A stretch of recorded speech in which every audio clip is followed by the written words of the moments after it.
자, 투자자 여러분 안녕하십니까? 오늘 우리가 봐야 될 부분들은 이제 3월 31일 시장 마감이 굉장히 우울하게 끝났어요. 여러분들께 말씀드렸던 것처럼 4월 3일까지는 상호 관세 부분 때문에 시장의 변동성이 굉장히 커질 수 있다. 그래서 우리가 주목해야 될 거는 원엔 환율을 주목해야 되고, 그 다음에 크레딧 디폴트 스왑 CDS를 잘 봐야 된다고 말씀드렸거든요.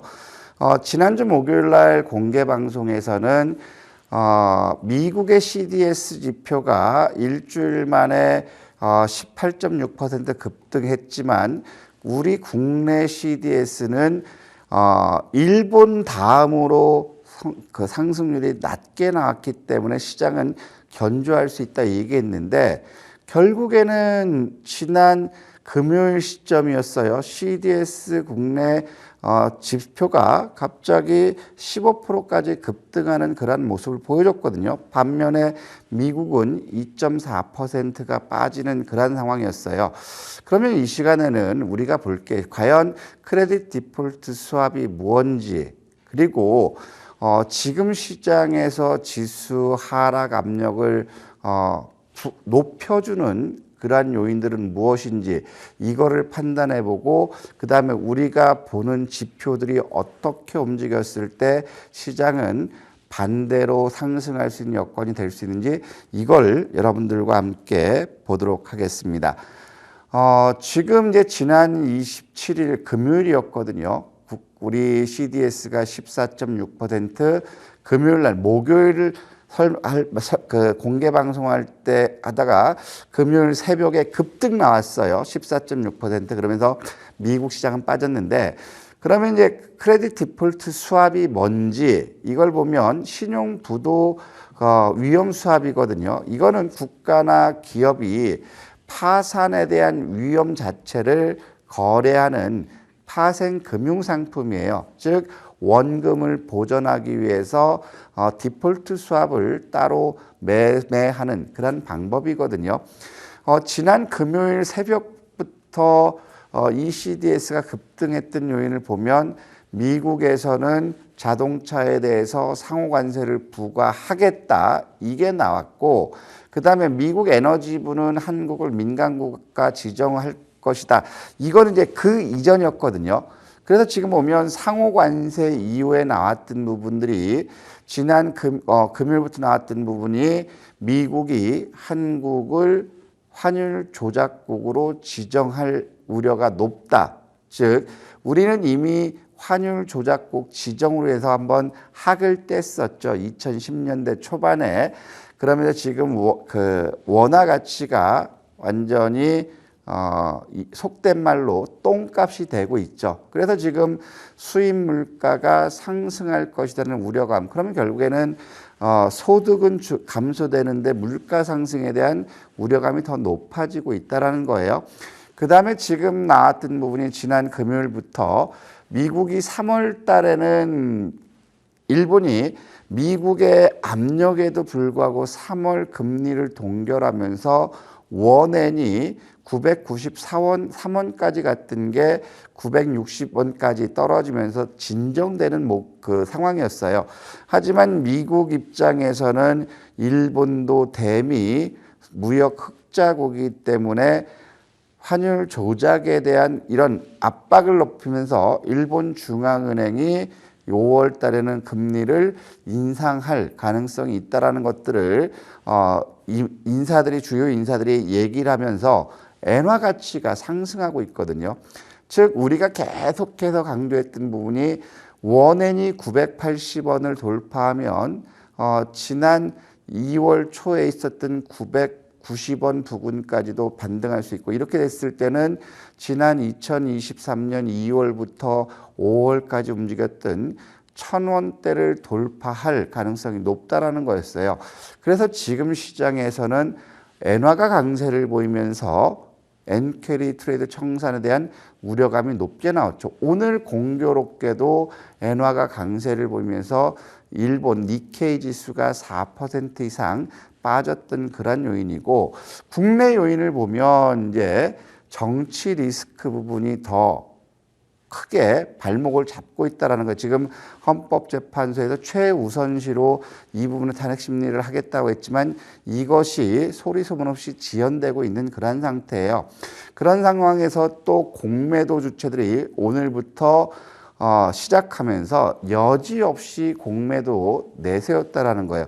그러면 지금 나왔던 부분이 재경을 담당하는 수장이 원화의 약세를 용인하면서 미국 국채를 투자했다라는 거거든요.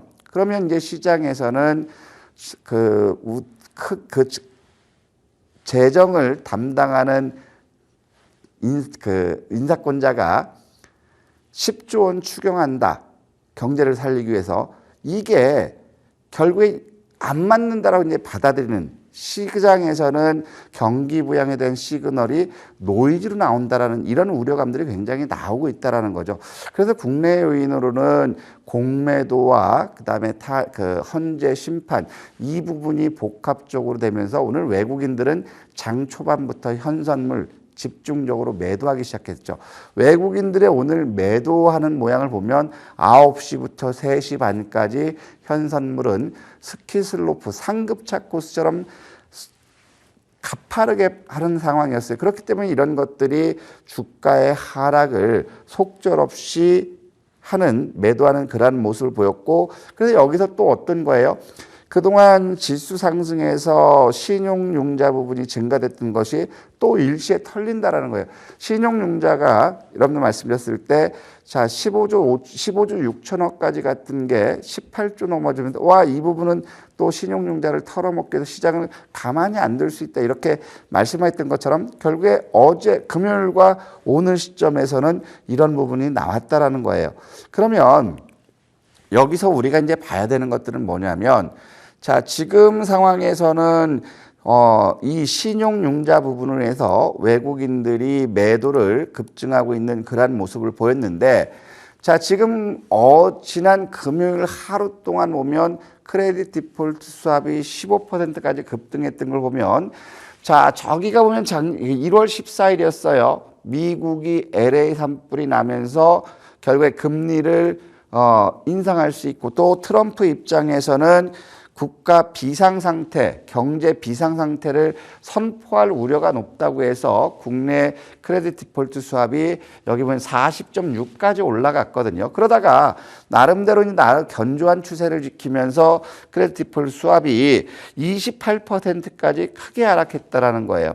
그러면서 지금 보면 28%에서 소폭 상승, 엔화 강세를 보였고, 일본의 금리 인상 때문에 28에서 30까지 꾸준히 여기서 3월 한 달을 움직였는데, 지난 3월 26일에서 27일 이 시점에서 보면 결국에 30.63에서 35.1까지 요 하루 새벽 사이 동안에 급등했다라는 거예요. 그러면 이건 뭐냐면, 자, 한국에 투자하는 투자자들에게 채권 금리 위에 위험 프리미엄까지 높여주는 그런 상황이 된다라는 거죠. 그래서 여기서 지금 이 부분이 34까지 높아진 여기 있는데, 여기서 이게 언제 꺾이느냐? 그럼 여기서 이 34까지 왔던 게 지난 1월 14일 날 있었던 40.6을 간다면 시장은 쉽게 돌아서기는 좀 어려울 수 있다. 그래서 지금 제2의 IMF다, 국가 부도다, 이렇게 또다시 1인 미디어의 크리에이터들이 떠들고 나오는 근거가 여기에서 이제 비롯됐거든요. 그럼 여기서 볼 때 지금 이게 쉽게 꺾이지 않는 부분들은 미국의 관세 부분도 있고 공매도 부분도 있고, 또 이제 우리를 위협하고 협박하고 있는 게 뭐냐면 환율 조작국이죠. 그러면 이건 쉽게 떨어지지는 않는다라는 거예요. 여기에다가 일본의 금리 인상, 엔화 강세 이런 것까지 움직인다면 이 크레딧 디폴트 스왑이 지금 시점에서 35.1보다 높아진다면 지수의 조정 압력은 더 커질 수 있는 그런 시점이다. 그래서 우리가 볼 거는 크레딧 디폴트 스왑이 35 미만으로 떨어진다면 큰 걱정할 거 없다. 왜냐하면 시장에는 이제 유동성이 유입되고 있기 때문에 큰 걱정은 할 필요가 없지만, 이렇게 됐을 때는 이걸 또 돌파하는 모습 보면 공매도에 또 타겟이 될 수 있는 그런 상황. 그렇게 지금은 4월 국내 시장은 뭐랄까요? 망망대해 엔진을 잃은 망망대해 있는 표류하는 배 같은 형국. 그렇기 때문에 그렇게 안심할 수는 없는 상황이다. 그래서 제일 큰 부분이 환율 조작국 지정하겠다는 협박에서 안 할게 이런 것들을 받아내는 시점이 결국에 지수의 반등 요인이 될 수 있는 그러한 상황이 될 수 있다. 이런 말씀드리고 싶고, 또 두 번째로 볼 거는 뭐냐면, 자, 이거는 어떤 거냐면, 자, 지금 일본의 엔화를 차트를 나타내는 거예요. 자, 저쪽 왼쪽 끝에 보면 엔화가 1,000원대를 돌파했을 때가 자, 2023년이에요. 2023년. 근데 지금 현재 보면 요 동그라미 친 날이 여러분들 아시는 블랙 먼데이 8월 5일 월요일이었죠. 8월 5일 엔캐리 트레이드 우려 때문에 전 세계 증시가 급락했고 코스피 역시도 장중 10% 이상 빠지는 그런 모습을 보였고, 자, 여기가 또 엔화가 8월 5일 고점을 돌파하면서 12월 3일이었거든요. 12월 3일 날 973원까지 갔어요. 하지만 종가 기준으로 했을 때는 12월 3일은 플러스가 났어요. 근데 여기서 보면 엔화 부분이 이제 하락했다가 코스피가 상승했던 모습을 보였다가 결국에 올 2월부터 엔화가 이렇게 급반등하는 모습을 보여줬어요. 이 부분이 언제냐면 지난 3월 11일 시점에서 원엔이 995원 50전까지 급등하면서 이때 코스피는 2.5% 장중 개파락하면서 시작해서 양봉을 만들어 놨다는 거예요. 그러면 우리가 여기서 봤을 때 엔캐리 지금 보면 금리에 따른 금리 인상의 우려로 인해서 원엔이 이 995원을 돌파하면 이미 저기 있는 2023년도에 있는 1012원을 돌파도 간과할 수 없다라는 거죠. 그러면 결국에 이게 원화가 약세돼서 원엔이 1010원대로 갔을 때는 그 시점에서는 엔캐리 트레이드 청산 매도의 급증에 대한 공포감이 높아질 수 있기 때문에 시장은 한 단계 더 하락할 수 있는 그런 요인이다. 그래서 지금 원엔 같은 경우 이제 990원 가기 전에 980원대에서 꺾이는 모습, 그 다음에 아까 CDS 역시도 35.2에서 꺾이는 모습 나면 우리가 보유했던 현금 30%를 주식으로 다 가도 된다. 하지만 꺾이는 모습이 나오기 전까지는 우리는 현금 비중을 유지해야 된다. 이런 말씀을 드리고 싶고, 자, 그 다음에 이제 우리가 봐야 될 부분들이 이 부분이에요. 자, 그렇다면 이제 우리는 시장에 대해서 이제 현금을 가지고 있자라고 말씀드렸는데, 지금 상황에서는 그러면 종목 장세는 이제 계속해서 돌아가고 있거든요. 공매도 타겟에서 자유로울 수 있는 섹터들은 시장에서 긍정적으로 볼 수 있는데, 자, 이번 달 4월 1일부터 4일까지 이번 주 시장의 변동성은 굉장히 크고 위험한 그런 시장이지만, 그러한 상황에서도 우리가 또 적극적으로 수익 추구한다면 이런 일정들은 잘 지켜봐야 된다라는 거죠. 특히 현지 시간으로 이제 4월 1일, 그러면 우리 시간으로는 4월 1일 밤 10시나 4월 2일 새벽 2시예요. 미국의 이제 3월 ISM 제조업 지수, 이게 또 지수에 직접적인 영향을 미치는 경제 지표이기 때문에 변동성이 있을 수 있는데, 4월 2일 날 우리 시간으로 4월 2일은 변동성이 굉장히 클 수 있다. 4월 2일과 4월 3일 이 시점은 굉장히 흔들릴 수 있는 부분이 뭐냐면, 자, 일단 미국에서는, 유럽에서는 역내 철강 관세 세이프가드를 시행한다라는 거죠. 이건 뭐냐면 쿼터 비중을 축소시켜서 관세 부분을 관세 혜택을 줄이겠다는 건데, 결국에는 이 부분은 철강주들한테는 굉장히 좀 악재의 요인이 될 수 있어요. 그래서 포스코홀딩스라든가 뭐 현대제철이라든가 포스코스틸론 이런 것들이 단기적으로 약세를 보여주고 뭐 중소형 철강주 중에서 최근 들어서 알래스카 유전으로 강세를 보였던 뭐 넥스트리라든가 하이스트리라든가 휴스틸 이런 것들이 조정을 받을 수 있지만 그런 와중에서도 지금 제약바이오 쪽들은 공매도의 타겟이 된다고 하지만 지금 4월 1일부터 4월 5일까지 이거는 현지 시간이거든요. 미국 현지 시간이기 때문에 우리 시장으로는 4월 2일부터 4월 7일까지가 되겠지만 알츠하이머 파킨슨병 국제학회가 있어요. 그러면 지금 시점에서는 알츠하이머라든가 파킨슨병 관련 섹터들이 시장에서 부각되고 있고 과거에 본다면 알츠하이머와 파킨슨병 치료제가 비만 치료에 효과가 있다고 해서 비만 치료제로도 전환되는 그런 회사들도 있었죠. 그래서 우리가 지금부터 볼 거는 오늘도 이것들이 또 움직였어요. 오늘같이 장에 빠지는 시점에서도 이 이슈가 있지만 이 이슈가 노출되지 않았음에도 불구하고 대화제약이라든가 ABL 바이오라든가 오늘 우리가 투자적했던 오스코텍이나 네이처셀 이것들이 전반적으로 알츠하이머 파킨슨병 대장주 전통 대장주 역할을 했고 우량주 맥락에 섞었거든요. 그러면서 지금 보면 오늘 같은 경우는 온코테라피틱스가 신규 파이프라인이 기존 대비 치료 효과가 굉장히 높다라는 게 오후 1시 반쯤에 기사가 나오면서 온코테라피틱스가 장중 상한가까지 갔잖아요. 얘가 상한가가 지니까 어떤 게 움직이죠? 제일약품과 제일파마홀딩스 같이 움직였어요. 그래서 요거는 좀 부담스럽지만 과거에서 본다면 뭐 인벤티지랩이라든가 이런 것들 그러면서 이 시점에서 알츠하이머하고 파킨슨병 학회에서 발표하는 얘들의 파이프라인 성과를 발표하는 기업들을 잘 봐야 된다. 그게 뭐냐면 S바이오메딕이라든가 듀켄바이오, 소록수 같은 경우는 자회사의 합병 아리바이오와 합병 이슈 있어요. 여기서 발표하는 게 아리바이오의 성과거든요. 그러면 이것이 온전히 갈 수 있는 게 소록수다. 그럼 소록수 같은 경우도 오늘은 아리바이오와 합병 이슈 때문에 올랐지만 이 시점에서 아리바이오가 임상 데이터에 대해서 긍정적으로 나왔을 때는 소록수 역시 움직일 수 있다. 그래서 전통적으로 안정적으로 투자하시는 분들이라면 대화제약이라든가 오스코텍이라든가 네이처셀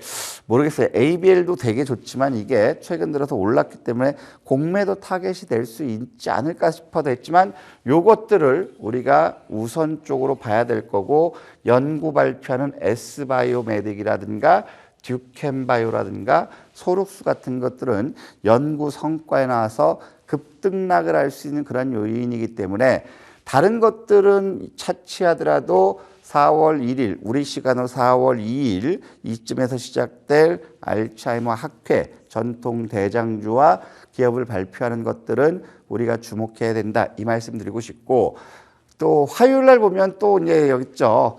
취업자별하고 또 상호관세 부과하기 때문에 우리 시장으로 이제 4월 3일 날 새벽이죠. 4월 3일 날 새벽이나 4월 2일 밤에는 또 관련 섹터들이 요동을 칠 거예요. 그래서 지금 보면 여기서 나오는 게 미국의 관세 무역 수지 흑자를 보이는 15개 나라를 더티 15으로 지정해서 그래서 여기서 아마 환율 조작국 얘기가 나온 게 아닌가 싶어요. 지들한테 유리한 관점을 갖기 위해서. 그래서 보면 4월 2일 날도 그렇고 4월 3일 같은 경우는 무역 수지라든가 ISM 비제조업 지수라든가 주간 신규 수입 수당 이것도 경제에 밀접한 지표고 여기서 이제 트럼프가 외국산 차에 대해서 본격적으로 이제 관세를 부과하는 게 시작되기 때문에 자동차 섹터들이 또 조정은 받을 수 있다. 하지만 자기가 현대차가 투자하기 때문에 관세 없다고 하면 현대차 관련 부품주들은 잘 봐야 될 거고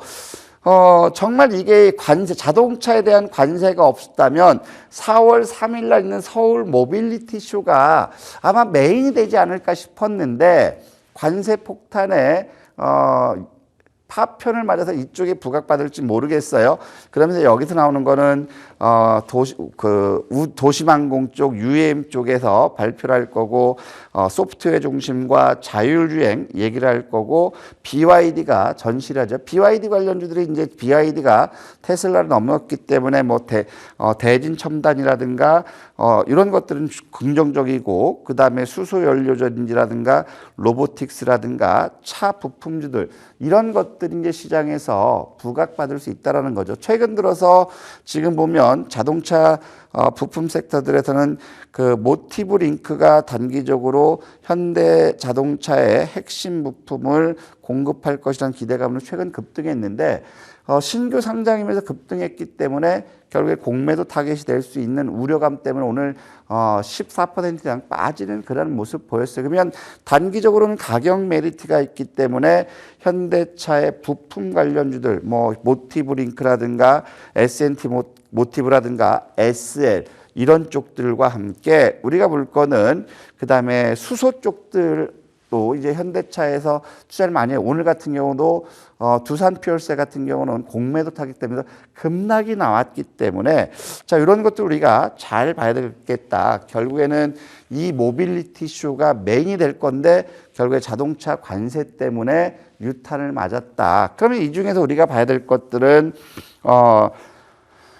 도심항공 섹터들은 이제 계속해서 강세를 보일 수 있는 그런 상태거든요. 그래서 도심항공 쪽 이쪽과 그 다음에 우리가 볼 거는 로보틱스와 그 다음에 부품 쪽을 봐야 될 거고 그 다음에 쭉 보니까 여기 목요일 시점에서는 시스코 커넥티드 코리아가 있어요. 여기서는 보완이 될 거거든요. 그러면 모니터랩이라든가 센지랩이라든가 한싹 이런 것들이 이제 시장에서 부각받을 수 있고 그 다음에 4월 4일 금요일 날은 모처럼 만에 탄소 중립 관련 일정들이 있어요. 여기서는 다른 거 보지 마시고 에어레인 하나를 보는데 그러면 이번 주 중에서 우리가 압축해서 하나를 선정한다면 알츠하이머와 파킨슨 이쪽을 볼 거고 그 다음에 하나를 더 본다면 자동차 부품이 관세 유탄을 받은 낙폭이 커서 가격 메리트가 나온다면 4월 13일까지 서울 모빌리티 쇼,